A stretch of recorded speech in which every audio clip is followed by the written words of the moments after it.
Bom dia, pessoal, tudo bem? Eu resolvi gravar uma aula rapidinho para a gente poder concluir o preenchimento da folhinha que a gente recebeu na sala, né, do curso de escatologia.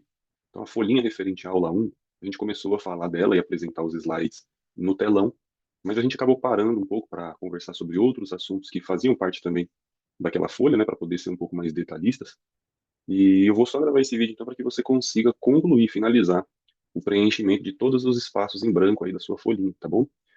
Então essa é a parte da lição um, uma visão global da Bíblia, né? Acho que você vai lembrar dessa aula mais por essa imagem aqui. E a gente já observou alguns pontos, né? E isso é basicamente, além de ser uma visão global da Bíblia, muitos dos assuntos que estão aí nessa imagem é o que a gente trata no curso ao longo de todo o semestre. Então não se preocupe, eu vou fazer a leitura de alguns versículos, mas não se preocupe se parecer que eu estou passando rápido demais pelo assunto. Na verdade, lá na frente ele vai voltar para que a gente trate ele com mais detalhes, tá bom? Então, a gente já tinha visto, né, que esse curso, né, o nome dele, Escatologia, é um curso sobre o fim dos tempos e sobre o tempo do fim. Um estudo do que ocorrerá além desta vida, em dois sentidos. Ele trata do que nos espera depois da morte. Então, veja aí a palavrinha morte em amarelo. Sempre que você vê uma palavrinha em amarelo, né, sublinhada, significa que você vai usar ela para preencher a sua folhinha. Então, se você abrir aí logo na primeira página da folhinha que você recebeu, né, e se você não recebeu, fala comigo que eu posso te entregar. Lá em cima, na introdução, você vê exatamente o texto que está aqui, projetado aqui, e um primeiro espaço, uma linha em branco, e na mesma frase, logo na frente, outra linha. Então, a primeira palavra é morte e a segunda palavra mundo. Deu para entender, né? Então, sempre que tiver uma palavrinha amarela aqui em sublinhado, significa que essa palavra exatamente é o que você tem que escrever na sua folhinha. Então, o curso aqui ele trata do que nos espera depois da morte e do que nos espera depois do fim do mundo. Há algo que vai acontecer comigo depois que eu morrer, mas há algo que vai acontecer com toda a humanidade depois que o mundo terminar, depois que essa era for consumada. Esse curso vai tratar dessas duas coisas. Então, a escatologia é o estudo das últimas coisas. Esse é o significado da palavra escatologia. Preencha aí na sua folhinha também. Essas últimas coisas podem dizer respeito ao indivíduo, ou seja, a mim, o que acontece comigo após a minha morte, o que acontece comigo após a minha ressurreição, o que acontece com você, o que acontece com cada indivíduo. Esse é um campo do estudo da escatologia. Agora, eu também posso falar sobre o que vai acontecer com o mundo, o que vai acontecer com essa criação, com esse universo.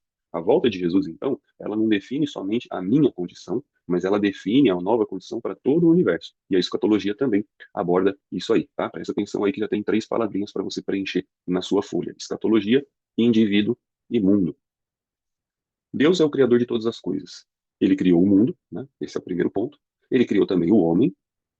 E se você notar aqui, nós temos um número 2 logo à frente da palavra homem. O que que é esse número 2? Ele diz respeito àquela primeira imagem que você tem na sua folhinha.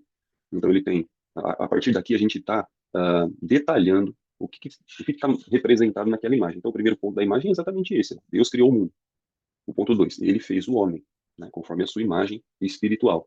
E o homem recebeu a ordem de obedecer, certo? Era isso que Adão e Eva deveriam fazer: viver debaixo da vontade de Deus, cumprir os propósitos dele. E o ponto 3 lá da imagem é o quê? O maligno introduziu, né, então o diabo apareceu na história e introduziu o primeiro pecado, ponto 4 da imagem. Deus criou o homem perfeito por um lado, mas o diabo vem e introduz, né, oferece o pecado e o homem abre essa porta para que o pecado entre. Desde então, todos os homens têm pecado por si mesmos e têm se afastado. Olha aí, mais uma palavrinha para preencher na sua folha: afastado de Deus para a sua própria condenação.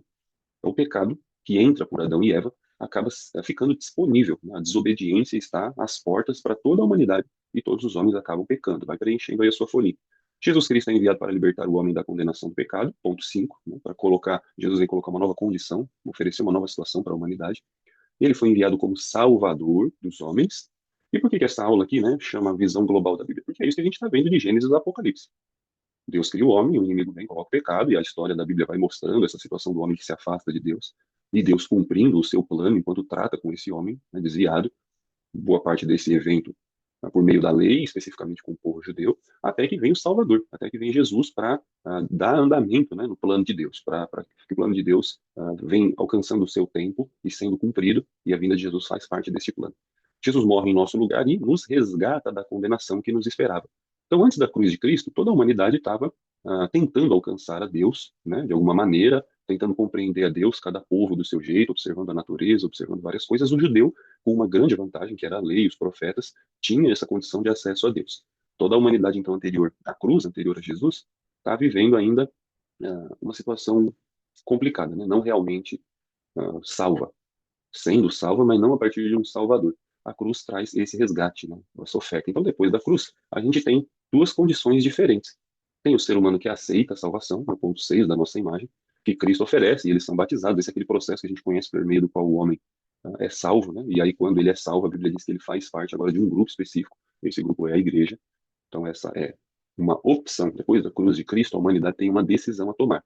Vamos aceitar a salvação, ser batizados por Deus, colocados dentro da igreja, né? E uma vez dentro da igreja, o Espírito Santo opera a sua obra de santificação, trazendo crescimento, trazendo transformação para a vida de cada homem, né? Então, não esqueça de preencher as palavrinhas aí na sua folha, em salvação, igreja, Espírito Santo. Mas tem um outro lado também, né, da humanidade que não vai aceitar Jesus. Esse caminho sem Cristo, que você até vê na sua folhinha, ainda existe. Depois da cruz você tem a igreja aceitando a salvação e tem boa parte da humanidade que não aceita.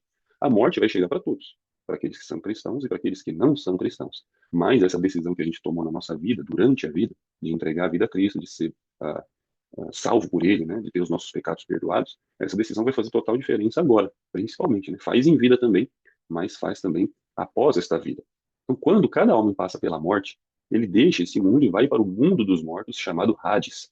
Se você não ouviu falar sobre ele, assiste a nossa aula 3, que está gravada, e você vai saber um pouquinho mais sobre o Hades. E também a aula 4, na próxima aula a gente vai trabalhar bastante a respeito desse ambiente, usando lá a parábola que Jesus menciona no Lucas capítulo 16, parábola do rico e do Lázaro. O Hades é o chamado mundo dos mortos, tá? E aparece mencionado aí diversas vezes nas escrituras.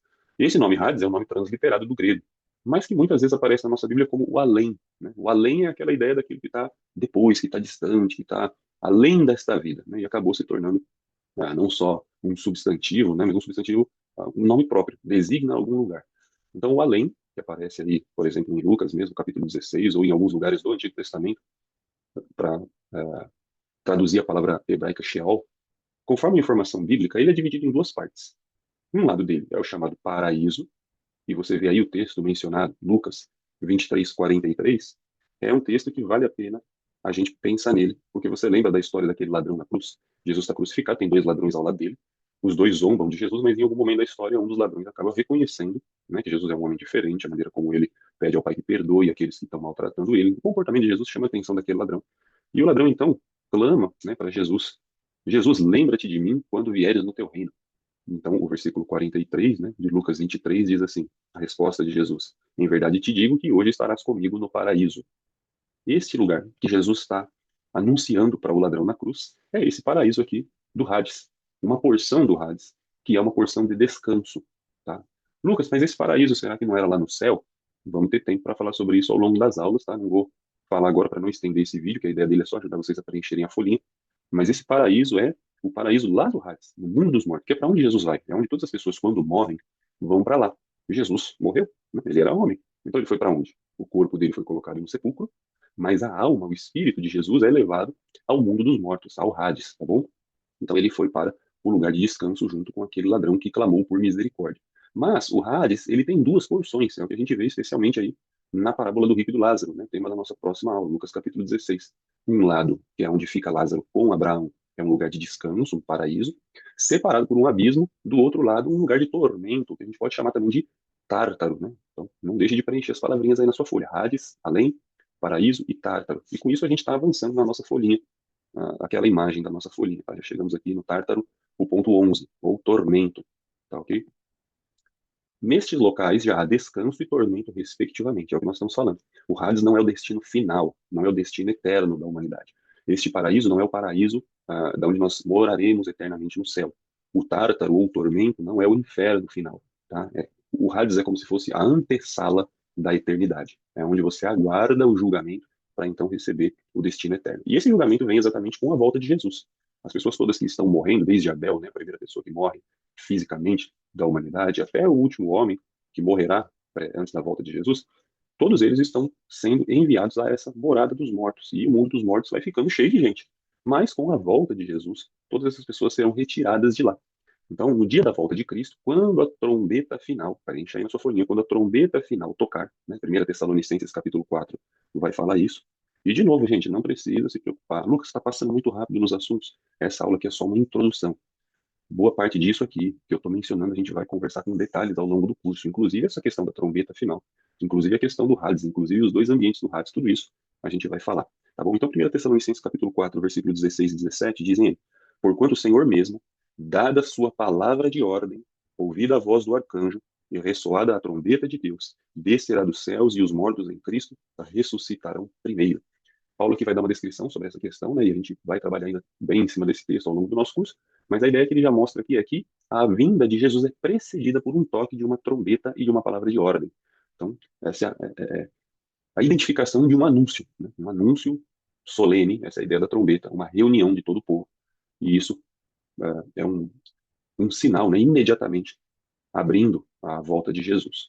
Todos os mortos vão ressurgir, essa é uma fala que o próprio Jesus deixa no Evangelho de João, capítulo 5, versos 28 e 29. Né? Não, a ressurreição não é um privilégio somente para salvos, mas inclusive para aqueles que serão condenados. Também haverá ressurreição para eles. Jesus diz, João 5, 28, não vos maravilheis disso, porque vem a hora em que todos os que se acham no túmulo ouvirão a sua voz e sairão. Todos os que se acham no túmulo, os que tiverem feito o bem para a ressurreição da vida e os que tiverem praticado o mal para a ressurreição do juízo. Então Jesus confirma muitas coisas aqui nesse versículo, né?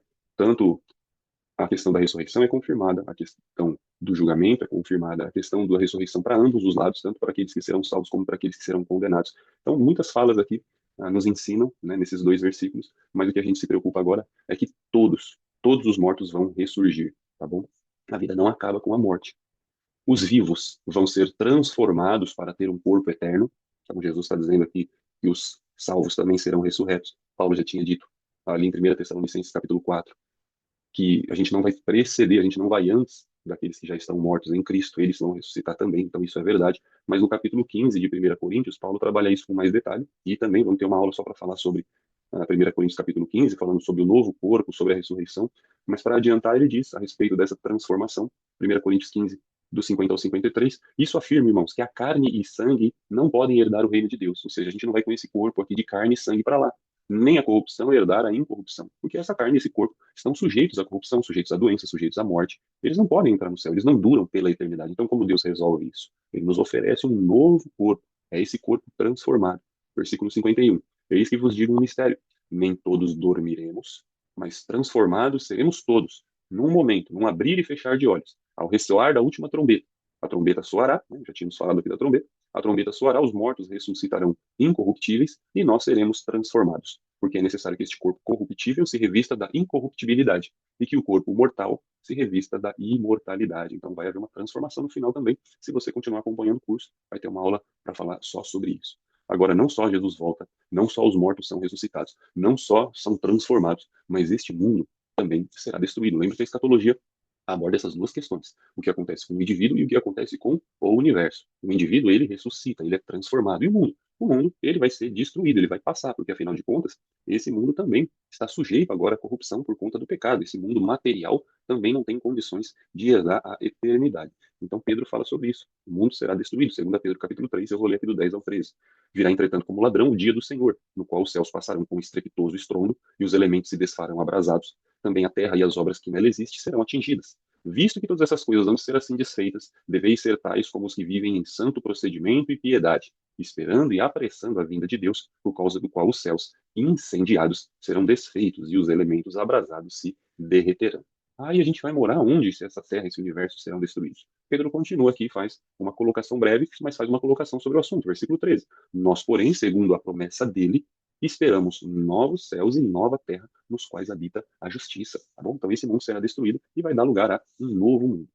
Todos os homens serão julgados. Então essa volta de Jesus, que é tudo isso aqui nesse slide, né? Essa volta de Jesus, que é prenunciada por uma trombeta, ela, na verdade, está indicando a ressurreição de todo mundo, a transformação dos corpos, o fim desta criação e a apresentação de todo ser humano diante de Deus para o julgamento final. Todos os homens serão julgados por Deus. Jesus confirma isso em Mateus capítulo 25. A gente tem muitos, né, textos para falar sobre o julgamento, mas, por exemplo, em Mateus capítulo 25, a partir do versículo 31. Lembra quando vier o Filho do Homem na sua majestade e todos os anjos com ele, então se assentará no trono da sua glória e todas as nações serão reunidas em sua presença. Veja bem, todas as nações, a ideia de toda a humanidade junta ao mesmo tempo é apresentada diante do tribunal, e ele separará uns dos outros, como o pastor separa os cabritos das ovelhas. Vai haver uma separação, né, daquilo que ele quer guardar e daquilo que ele não quer guardar, daquilo que ele traz para o aprisco e daquilo que ele coloca para fora do aprisco. Né?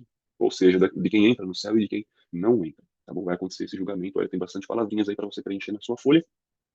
Esse é o juízo final, né? Paulo fala sobre isso, 2 Coríntios capítulo 5, versículo 10. Ele diz: porque importa que todos nós, todos, compareçamos perante o tribunal de Cristo, para que cada um receba segundo o bem ou o mal que tiver feito por meio do corpo. Seremos julgados por aquilo que fizemos nesta vida, através deste corpo. Tudo aquilo que for bom ou mal será usado para a gente prestar contas. Né? Jesus fala sobre isso, inclusive, quando ele diz que todo homem dará contas de toda palavra frívola que tiver mencionado. Ele fala isso, né? Conclusão, então. O destino eterno de cada um estará selado. Qual a ideia de selado? Não pode ser mudado. Já vai estar definido. O que eu fiz nesta vida vai ser, vai ser importante no meu julgamento final. A gente vai ver isso especialmente na próxima aula, quando falarmos sobre a parábola do rico e do Lázaro. E não tem como eu mudar minha situação depois de morto. Então, o que precisa ser feito? Precisa ser feito agora, né? Se arrepender, andar em santidade, obedecendo a Deus, aceitando a graça dele. Isso tem que ser feito agora, porque depois da morte não há mais o que fazer. Aos que não seguiram a Cristo, vai haver um destino eterno. Agora sim, o destino eterno. Não é mais o mundo dos mortos, agora é um destino definitivo após o julgamento, inferno ou o céu para aqueles que aceitaram a salvação. Tá? Preencha aí também na sua folhinha. As palavras de Jesus deveriam ser suficientes para o cristão. O que a gente quer dizer com essa afirmação? Jesus orientou a gente, deu um alerta, vigiem porque vocês não sabem o dia e nem a hora. Se a gente não sabe o dia e nem a hora, qual é a melhor atitude que a gente pode tomar enquanto a gente aguarda o fim de todas as coisas? Estar vigilantes. E aí o sermão de Jesus ali no final do Evangelho de Mateus, no capítulo 24 e 25, ele diz isso muitas vezes e até através de muitas parábolas. Fiquem vigilantes, estejam atentos. Você não sabe que hora vem o noivo, você não sabe que hora vem o seu Senhor. Então a gente precisa andar a cada dia, né? Se essa é a situação, como Pedro disse, irmãos, se essa é a situação, então a gente tem que andar num procedimento saudável, sóbrio, santo, fazer aquilo que é direito, se a gente quer ser pego, né? Se quer ser encontrado por Jesus fazendo aquilo que é certo. Esteja preparado. Essa é a nossa apresentação rapidinho para que vocês possam preencher a folhinha de vocês, tá bom? Deus abençoe, um abraço e até a próxima aula.